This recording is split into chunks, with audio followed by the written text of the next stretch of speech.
صوم وصال یعنی شام کے وقت روزہ افطار نہ کرنا اور کچھ کھائے پیے بغیر اگلا روزہ شروع کر دینا مکروہ ہے. اس کو صوم وصال، وصال کا مطلب ہوتا ہے جوڑنا، ملانا.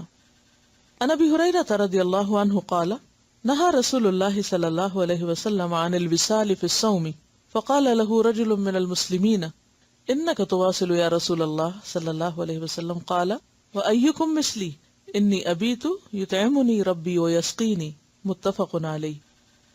حضرت ابو ہریرہ رضی اللہ عنہ کہتے ہیں رسول اللہ صلی اللہ علیہ وسلم نے صوم وصال سے منع فرمایا.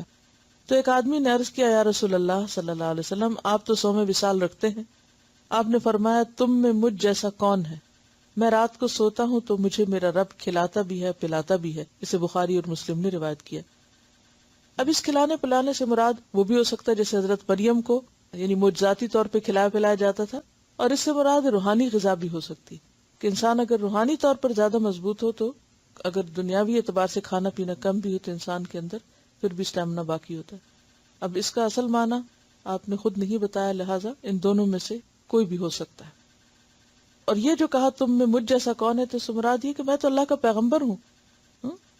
آپ کی حیثیت تو مختلف ہے اس اعتبار سے، اور آپ کی طاقت اور آپ کی جو اسٹیمنا ہے وہ عام بندوں سے کہیں زیادہ تھا عبادت کا اور باقی کاموں کے لیے بھی.